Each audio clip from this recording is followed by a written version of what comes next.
Hola, amigos! Это Андрей и Нади. Мы уже 10 месяцев живем в Аргентине, в Буэнос-Айресе. И в этом выпуске мы расскажем, как мы первый раз жарили настоящее аргентинское вот это асадо, париша. Вот, и кто был асадором? Да. Плюс в Аргентину приезжает много интересных ребят, и к одному из них я сходил в гости, покажу, как это было. И плюс к этому мы еще ездили за город, в интересное такое вообще место, и попали на какой-то вообще непонятный рэп-фестиваль где-то, не знаю где. Где потеряли Бена.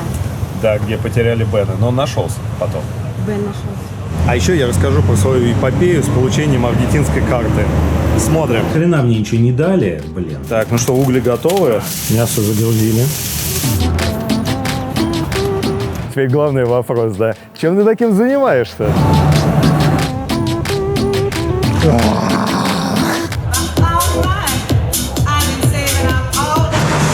Прошло 8 месяцев, как я в Аргентине, и я наконец-то решил озадачиться тем, что завести уже, наконец, банковскую карту.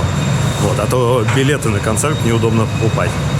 А для этого нужно иметь хотя бы прекарию, то есть то, что у вас это рассматривается ваш ВНЖ. И после этого нужно сходить в заведение, которое называется ANSES, чтобы получить номер какой-то, КУИЛ. Вот сейчас пойду получу. Так, ну что, успешно. Чтобы получить этот номер, он что-то какой-то типа трудовой номер или что-то такое, КУИЛ, да, вам нужна прекария, паспорт, и вот просто прийти, список вот этих заведений, где принимают как бы без проблем, в описании укажу. Вся процедура заняла, ну не знаю, минут 15 максимум. Вот. Без записи, без всего, просто пришел, сказал, что нужно оформить КУИЛ. Даже моего супербазового испанского вполне себе хватило. Я очень люблю кушать, да? Скажи. Очень люблю покушать. Ребят, все, кому нравится наш канал, и если вы хотите поддержать нашу деятельность, чтобы канал дальше развивался, ссылочки на платформы Boosty, Patreon, теперь уже криптокошелек, все есть в описании к видео. Вот, это очень помогает делать канал еще лучше. И малышку кормить. Иногда что-нибудь вкусненькое. Чего иногда хочу всегда?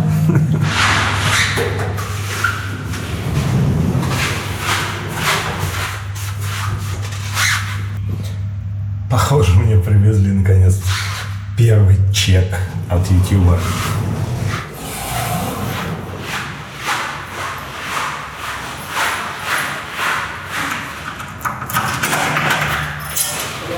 Hola, ¿qué tal? В общем, ни хрена мне ничего не дали, блин.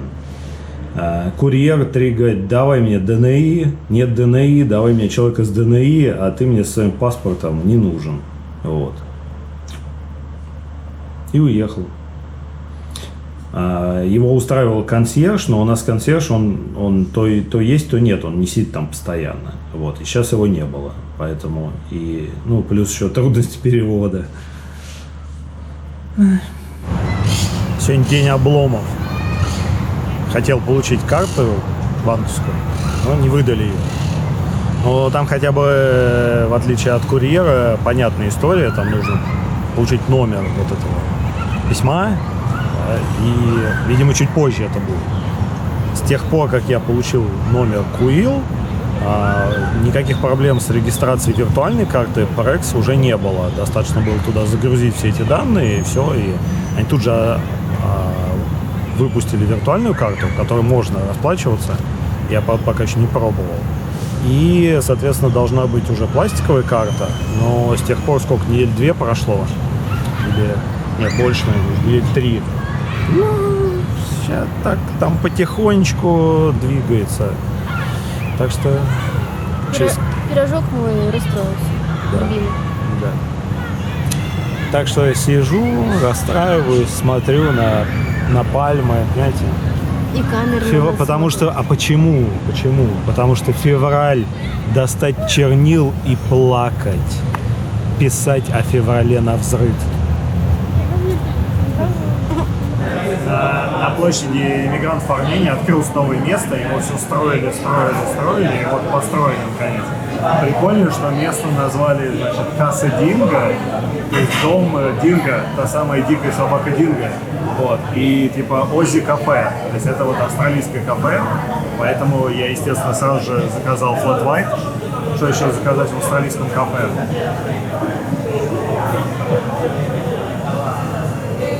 Ну, да, слушай. Вполне достойный Flat White. Что говоришь? Я говорю, очень хипстерское кафе. И дизайн такой прикольный. Но мне кажется, он такой простой в исполнении. Вот это растение, подвесные эти лампы. Ну и все. Барная стойка прикольно. Сегодня особенный день, потому что сегодня мы впервые будем жарить Паришу. Париша у нас располагается прямо на крыше.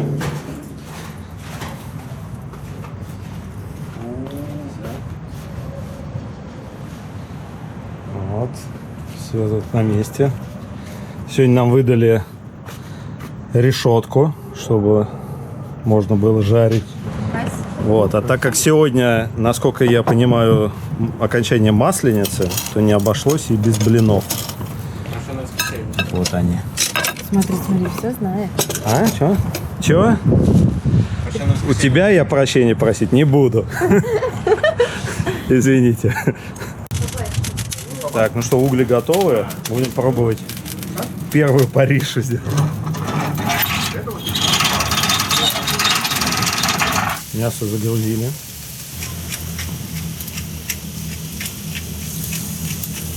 Да, они с собой таскают вот эти фигуры такой нормального размера. И я видел у него в инстаграме фото, как он делал. Ну что, как мясо? Мясо отличное. Замечательно. Спасибо, Анна. Спасибо хозяевам. Блин, главное реально, мы его только поперчили, мы его даже не солили вообще. Да? Прям аргентинское мясо, это хорошо. Да, и пиво, курочка классная. и французское пиво. Дорогущее. Пупсик разорился. И единственное бельгийское пиво, которое мы нашли в Аргентине, французское. Ну что делать? Тут, кстати, тут все типа со своими YouTube-каналами. У тебя есть, Ой, эти поля. у Паши есть. Зеленый Ну я когда-нибудь возобновлю его. Я уже думал, просмонтировать много времени уходит. Это да. У меня был это да. студент, он мне все делал, сейчас он подрос. И все, у него не вырос хочет, да? ценник, И все. Ага.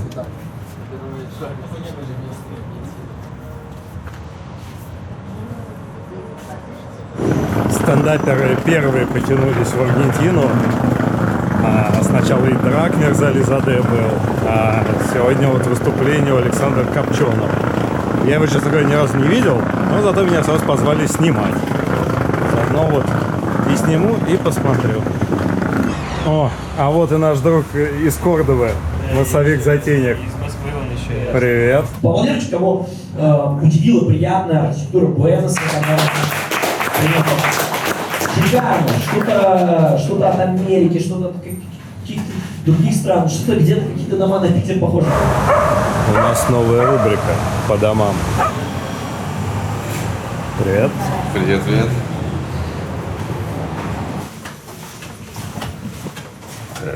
Тут прям как гостиница. Хорошая гостиница, при этом. Хорошая, да.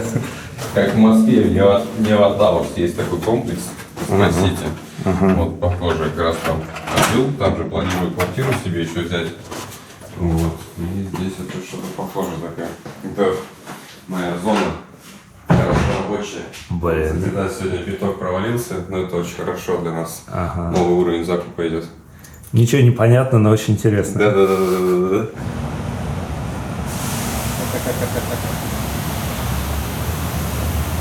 Прикольно. Здесь банный комплекс со стороны, там женская, мужская сторона. И очень такой хороший, конечно. Мне одни с утра там тренируются уже этот бассейн. Работает он суточно. Вот, можно в любой момент прийти.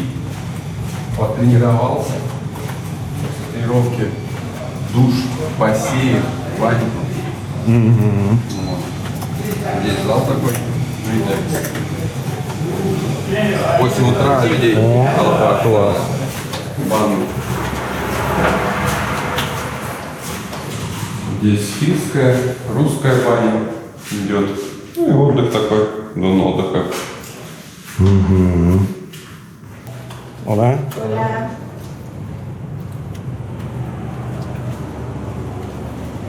Вот здесь вот утренний пояс. Красиво. Блин, да.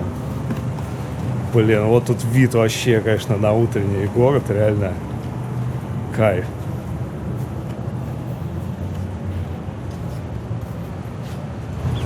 Здесь у нас зона, получается, барбекю. Можно вот в любой момент забронировать место, прийти с семьей или с друзьями, приготовить мясо, пожарить его, отдохнуть. Вот. Здесь можно также поработать. В принципе, очень комфортная зона. Особенно утром, если такой денек. И здесь у нас вот получается бассейн большой, открытый. Мы как раз там сейчас скоро спустимся, посмотрим. И школа. Это очень прикольное аргентинское настроение с утра сразу же. При этом они такие негромкие. Здесь достаточно большое количество русских живет. Те, кто занимается там своим бизнесом, кто в IT-истории двигается. Вот. Ну и плюс ко всему достаточно большое количество европейцев, американцев здесь живет тоже. Им нравится именно этот бассейн большой, в течение дня спуститься, пообщаться, потусоваться, поработать даже. Теперь главный вопрос, да. Чем ты таким занимаешься, да, что можешь себе позволить жить в таком прикольном месте? Знаешь, как говорят, я занимаюсь инвестициями, есть такой прикол, типа, что вы делаете? Я занимаюсь инвестициями, криптовалютой. Но не так все просто. Я на протяжении уже нескольких лет занимаюсь поиском проектов, в которые стоит вкладывать. Во-первых, у меня есть опыт большой, во-вторых, у меня есть высшее образование второе, да, я заканчивал институт финансов, вот, и моя специальность, если так можно сказать, это анализировать риски в разных проектах. Вот, на сегодняшний день я анализирую сам, плюс у меня команда, старший аналитик, плюс в подчинении еще несколько аналитиков, около 5, они находятся в разных странах, они ездят, рейзят, общаются с различными фондами и разговаривают на тему договоренности взаимодействия с этими фондами по различным проектам. Вот, и мы входим, как я лично, так и команда, входим в эти проекты, перед этим, конечно, проанализировав их дополнительно, и зарабатываем на этом. Помогаем тем, кто хочет точно так же с нами вместе зайти в эти проекты. Они вместе с нами зарабатывают. До этого занимался недвижимостью. Сейчас для меня недвижимость — это частично какое-то сохранение активов, потому что нам тяжело где-то сохранять те или иные активы. То есть банки сейчас хранить, вопрос. Да? Сейчас нестабильно С везде. российским паспортом-то уж точно. Да, тут не только в России, нестабильно вообще везде. В Америке, в России, в Европе, в любой стране хранить свои деньги, особенно на счетах. И я последние 2 года углубился еще в тему крипты. Как бы это страшно сейчас не звучало, крипта — это плохо, хорошо, потому что вот мы с тобой сейчас находимся в Аргентине, да, и как мы бы с тобой Тут без крипты никуда, да. как бы мы с тобой деньги перенесли бы, например, с России сюда, с помощью стейблов, вот эта история, связанная с криптой, она последние 2 года как раз помогла удержаться в связи с последними событиями в мире, и не просто удержаться, да, не просто сохранить деньги. Вот, она еще и помогла в какой-то степени выходить на определенный уровень дохода. Ты, кстати, ты давно в Аргентине? Я в Аргентине с декабря, с конца декабря. Скоро у нас будет мальчик. И мы выбрали Аргентину, так как это возможность для сына получить гражданство быстро, и для него это открытые двери вообще в любую точку мира. Плюс ко всему, для меня тоже Аргентина — это определенный бонус, потому что я хочу получить второе гражданство, второй паспорт. Вот. И, короче, фишка в том, что Америка, Европа и так далее, они не хотят взаимодействовать с русскими. Хотя у них есть достаточно большое предложение, связанное с инвестициями, с проектами. И я с ними хорошо общаюсь, и через аналитиков, и через переводчиков, и напрямую с кем-то, да. И они говорят: Жень, сделай себе второе гражданство. Мы тебе сделаем большое количество предложений. Сейчас уже есть обсуждения, есть договоренности определенные. Как раз вот будет получение ДНА у меня в конце лета, в Аргентине будет конец зимы. Вот. И там мы будем выходить еще на более масштабные проекты, где откроется доступ за второго гражданства. Ну вот даже вот, когда я ехал сюда, то есть я думал, зачем я еду, здесь же вообще бандиты, здесь тебя вот так вот хватают, убегают. Слушайте, ребят, везде хватают, убегают, ну честно. Я считаю, что Аргентина — это офигеть какая крутая страна.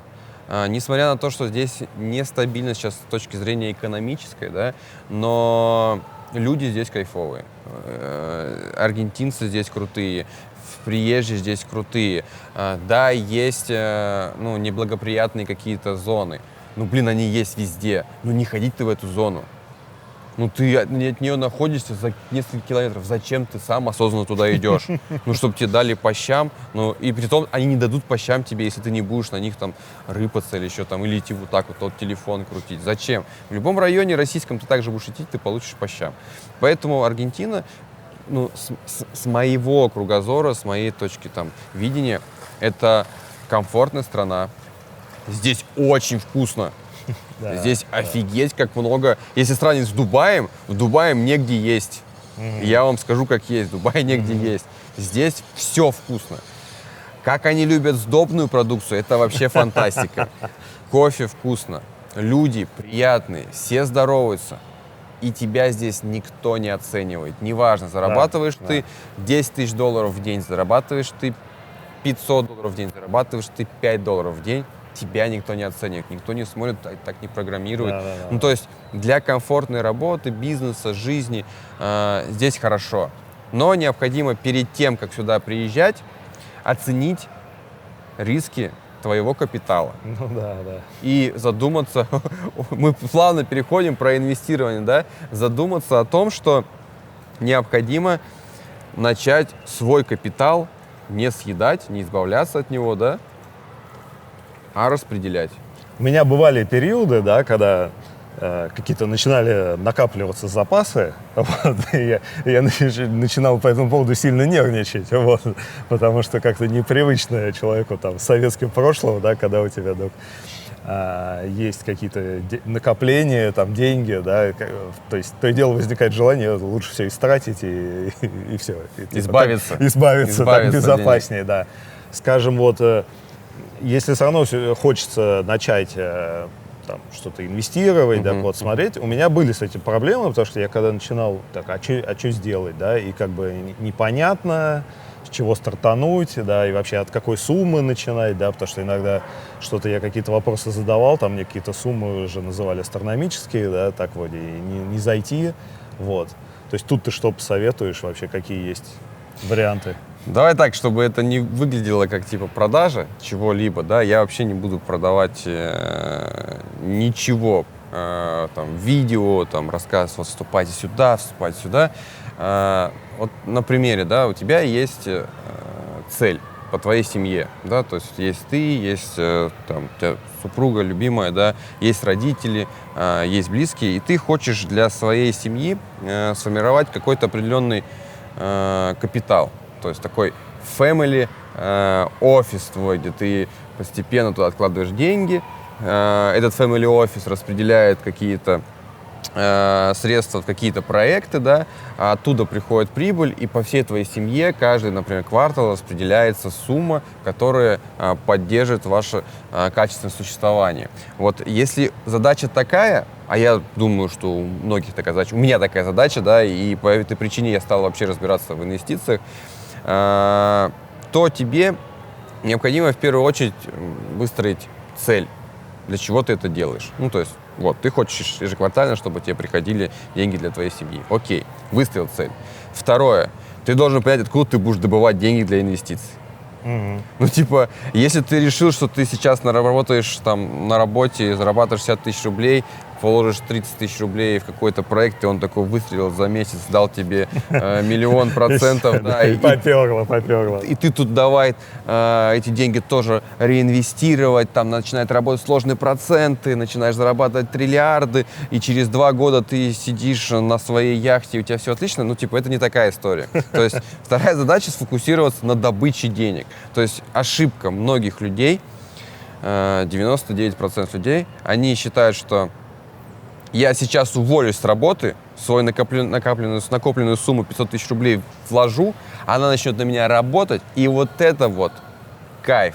Ничего такого не будет. Я лично за последние 2 года провел более 500 консультаций по финансовой грамотности, по распределению активов. И ко мне приходили ребята и говорили: Жень, ну что мне вот делать? Мне вот реально, ну я хочу заняться вот этим. Я говорю: да ты займись, но не надо обрезать свой источник дохода. Как только ты обрежешь свой источник дохода, ты начнешь действовать нерационально, ты начнешь делать ошибки, делать больше ошибок. И когда у тебя закончится твой капитал, который ты сохранил, хотел их проинвестировать, а по итогу ты их съел просто, ты уйдешь в полнейший стресс. А потом вернешься, откатишься обратно, найдешь работу, на которую ты получал столько же, сколько ты и получал, и никогда в жизни больше не будешь инвестировать. Это прям 100%. Ты даешь консультацию? Я перестал давать консультации, так как вышел на определенный уровень своего уже дохода. Да. Сейчас, в данный момент, буквально там несколько месяцев назад, я создал закрытый чат, где как дневник показываю ребятам, куда я инвестирую, для того, чтобы решить свою задачу, свою цель. Это через 3-5 лет выйти на пассивный доход $100 000 ежемесячно. Ну, то есть, если мы проведем черту и по опросу, и зададим вопрос каждому человеку, сколько вам нужно денег на семью ежемесячно, он скажет: ну, я не знаю, эта сумма будет равна примерно $100 000. Ну, реально, $100 000 ежемесячно, ты закрываешь все вопросы. Абсолютно. Ты можешь купить и машину, и квартиру, и путешествовать, и чувствовать себя комфортно, и здоровье, и дети, и все у тебя будет $100 000. Это простая цель, не надо миллиарды, не надо миллионы. $100 000 ежемесячно. Вот, и в чате я рассказываю реально про крипту, про там стейкинг, про какие монеты покупать. У меня есть возможность получать на закрытых приват-раундах, это сделки на ранних стадиях, когда ты там какой-нибудь единорога, да, как сейчас модно говорить, инвестируешь на ранних стадиях, да, то есть у меня есть доступ. Откуда он появился? Там, в 2020 году я проинвестировал в iTech Fund Capital, это такой фонд международный, да, в нем капитализация сейчас около $500 миллионов, то есть это фонд Солонина. И через этот фонд я смог приобрести еще напрямую акции компании Aviasales. Это не реклама, ребята. Вот, это огромнейшая компания, которая сейчас растет, вот, и как раз в марте, вот, в ближайшее время, я в чате поделюсь информацией, что можно будет еще купить эти акции напрямую. То есть реально каждый человек, который находится в чате, может получить возможность. И я сделал еще, знаешь, просто такой прорыв в теме знаний. То есть я ушел от консультаций, сделал вот такой дневник и сделал его бесплатным. Но только есть одно единственное правило. Так. Ты должен со мной пообщаться на личном видеозуме. Потому что все люди, которые там находятся, я каждого знаю. Я каждого знаю, и я точно буду уверен, что человек, который там находится, он будет понимать, что Женя знает всех этих людей, это не какой-то скам, это понятная история, и мы вместе двигаемся, вместе куда-то я подсказываю ребятам, мы инвестируем. И вот этот чат позволяет сделать определенный шажок в своем пути к пассивному доходу. Реально, то есть это очень прикольная история, аж самому нравится, не знаю, эта тема. Интересно, да. Так, и как тебе попасть на этот Zoom-звонок? Надо просто мне написать в личку: Женя, я хочу в чат, все, мы договоримся с тобой о времени, никакой консультант не будет с тобой связываться, это лично я всем занимаюсь, со мной свяжешься по видеозуму, вот лицо мое, мы пообщаемся, я узнаю там вообще твои цели, чем ты занимаешься. В чате, кстати, огромное количество прикольных ребят. Вот Прикольно. из разных стран, из разных тем. Так, ну тогда ссылку на твои контакты я оставлю в описании, что... Мы с тобой обязательно еще пообщаемся и там скажем, ребята, может какой-нибудь, не знаю, бонус сделать. Потому что сейчас я для чата как раз готовлю информацию о том, как можно взять и простыми действиями зарегистрироваться там на определенных этапах, определенные кошельки, да, и тебе начислят сумму. То есть необходимо сделать действие определенное, тебе начислят сумму вообще без вложений. Это выглядит, возможно, какой-то там невозможно там зарабатывать, не вкладывая. Ребят, возможно. Ну, просто есть такие темы наподобие airdropов, ранних стадиях, где ты должен там хотя бы немножко рассказать там на своем каком-то аккаунте, там, Твиттере или Дискорде, да, информацию, тебе начисляют токены, которые стоят денег, и ты можешь их продать. Ну, то есть это очень крутая история, то есть об этом я обязательно поделюсь. Прикольно. Да. Прикольно. Я просто беру, показываю каждый месяц, что я делаю. Ну, типа, куда я закидываю деньги. Ты можешь повторять, можешь не повторять. Можешь с такой же суммой, можешь не с такой же суммой. Там ребята советуются, что-то задают вопросы. У меня есть отзыв, я не прошу никого, напишите отзыв, все такое, но у меня есть человек, там, написал, типа, Женя, офигеть, спасибо, там, я думал, что я там эту сумму заработаю за этот день, за месяц 3-4, я, уже за месяц заработал там $4000. Почему? Да потому что он просто смотрел, подсматривал, оценивал риски тоже и, возможно, там что-то повторял, что-то не повторял, да. Плюс ко всему, я сам по себе инвестор долгосрочный. Ну, то есть я смотрю на период 1, 2, 3, 4, 5 лет. Хотя у меня в портфеле есть и краткосрочные какие-то стратегии. И когда нам приходит какой-то проект, связанный там с ранними стадиями инвестиций, да, то, оценив и зайдя в него, понадобится там 2 года, там 3 года. Ну, блин, вложив там $1000, через 2-3 года заработав, в общем, там $10-20 тысяч, и это я не придумываю, да, то есть у меня реально есть кейсы. Последняя, например, сделка, которая вышла, там, это XDAO, да, это проект сформирован по истории DAO. Так любой человек может создать свою компанию в интернете, все, не заплатив за это вообще 0 денег. Вот они вышли на рынок, и мы покупали данный проект по оценке там 0,045 центов. Сейчас он стоит 0,7. Это 1700%. Вот, пожалуйста, вот такие. Когда мы проинвестировали? Да, год назад. Ну вот тебе прибыль. Блин, 1700%. Здравствуйте. $1000 равно $17 тысяч. Неплохо, да, неплохо. Ну, это реально. Ну, то есть, можешь ли ты свободно с рынка зайти? Нет. Ну, то есть, тебя никто не знает. Я к этому истории шел несколько лет. То есть, я сначала в фонд заходил, потом общался, команда аналитиков появилась, потом мы общались с фаундерами, и постепенно у меня начался такой доступ. Почему другие чаты могут со мной зайти? Потому что фондам они хоть и ищут каких-то ангельских инвесторов, но они больше будут общаться с теми людьми, у которых есть комьюнити. Это чата есть определенная цель — сформировать вот этот комьюнити логически грамотных людей. И они говорят: Женя, у тебя есть комьюнити? Блин, а мы дадим тебе побольше аллокацию, а мы дадим тебе по интересным условиям, потому что люди адекватные, ты же сам адекватный, они неадекватные, значит, они будут инвестировать, понимая все. Все. Вот еще в чем преимущество чата. То есть он бесплатный, потому что мне не нужно денег за входа. Я вижу много историй, где много там платной какой-то темы, да. Он бесплатный, потому что имеет определенную задачу, которую выполняет для меня. Это... Не-не-не, подожди. Купи курс. Купи курс. Стань настоящим инвестором за 2999 рублей. Стань трейдером, вложи $10, заработав миллион. Не так? Нет, это не ко мне, ребят. Это там кто-то курсики продает, это не ко мне. Я курсы не продаю, мне это не интересно. Это гиблое дело, 100%. Да, вообще. Только раз ты продал какой-нибудь... еще почему я не делаю никакие там платные эти чатики, все в этом духе, какие-то курсики, потому что когда ты что-то продаешь, какую-то услугу, ты имеешь определенную... Короче, на тебя перекладывают ответственность.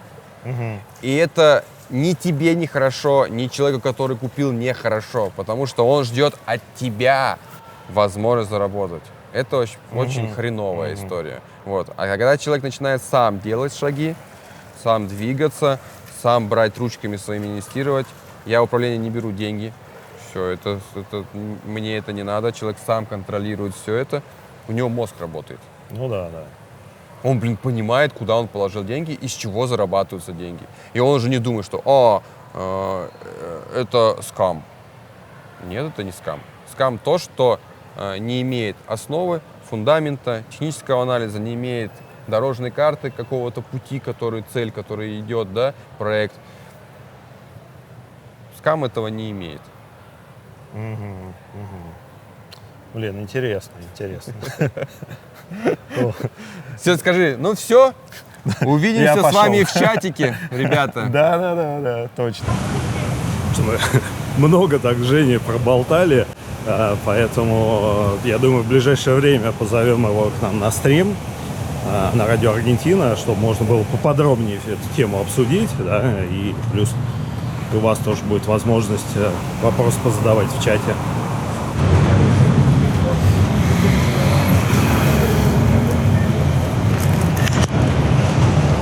Так, о скорости в Аргентине. Сегодня 27 февраля, и я получил наконец карту Praxis. А начал я всю эту эпопею, насколько я помню, в начале января. В общем, если никуда особо не торопиться, то за пару месяцев можно получить банковскую карту в Аргентине и пользоваться ей. Теперь я наконец смогу покупать билеты на концерты.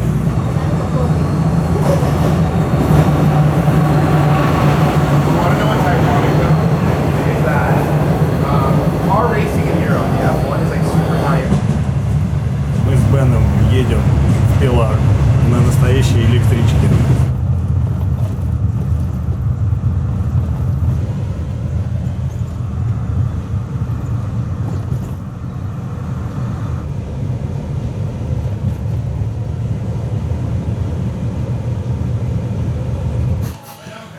Как тебе поездочка? С 10 утра едем к Пулу. Мы доехали. Че, они пьяные уже, да?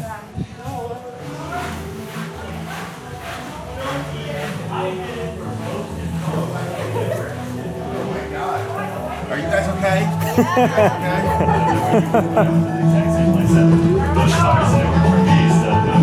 О, все, музыку включили.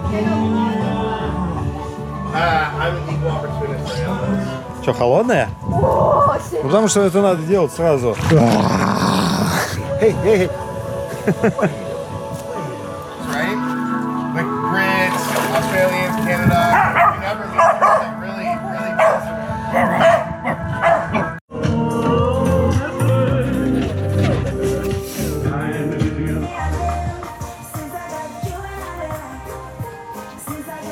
Хорошо за городом. Хорошо в деревне летом.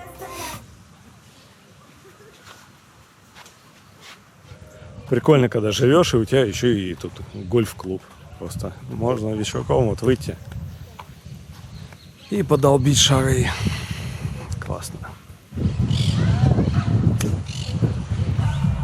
Так, наши аргентинские развлечения продолжаются, и мы приехали куда-то, хер пойми куда. Блин, ну тут реально какая-то сцена огромная.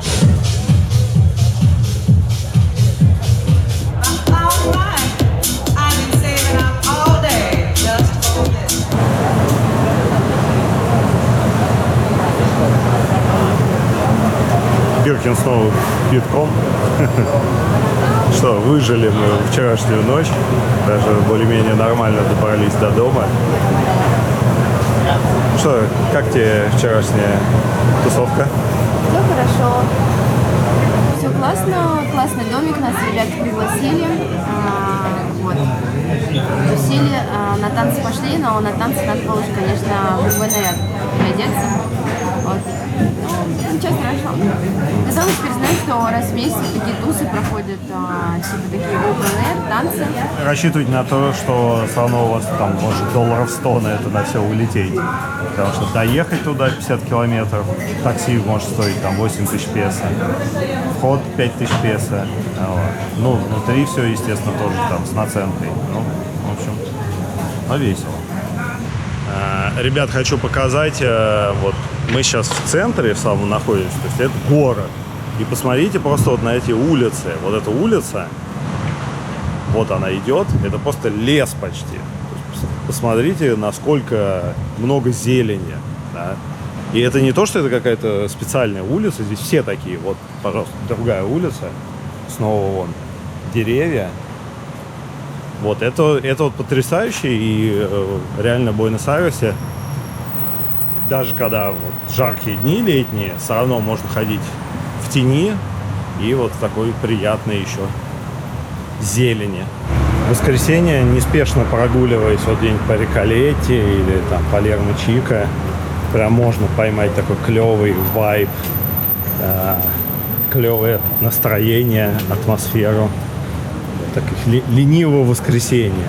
Никто никого не торопится, спокойно. Сегодня еще классная погода, ветерок, приятный бриз. Кайфово.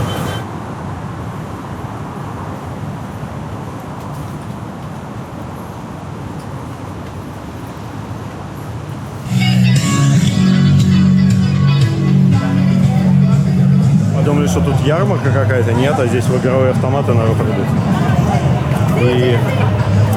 И фоткают на пленку.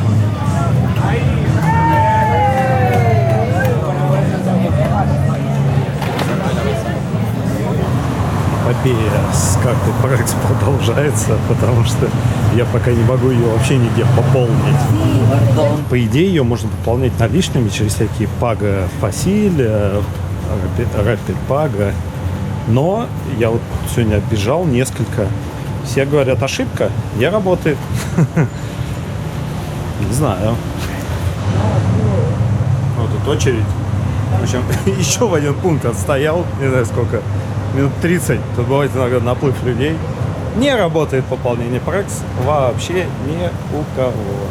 Ничего тут нормально не работает, наличными не получается пополнить, но на помощь приходит крипто.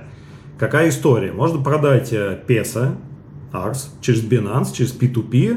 То есть, если есть USDT, ты продаешь это аргентинцам, и там есть способ вывода Prex. И, соответственно, они тебе песо закидывают на карту. Ну, там все работает, в общем, плюс-минус. Если USDT покупали когда-нибудь, то продавать приблизительно так же, но только надо перепроверять, чтобы вас не кинули уже покупатели. Вот, и все зачислилось. Так что способ нашелся. Да, ребят, у нас на Бусти появился первый человек, который выбрал огромную поддержку канала. И внутри этой огромной поддержки еще есть такая функция, как упоминание, значит, вот тех, кто это сделал. Вот, поэтому Марина у нас первая, будет удостоена прямо даже это видеоупоминание. Вот, Марина, спасибо. Спасибо, Марина. А теперь главное, ради чего вся эта движуха и затевалась.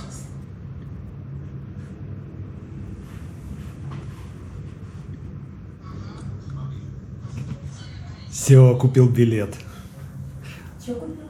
Купил билет. Так что Def Leppard и Motley Crue, ждите меня.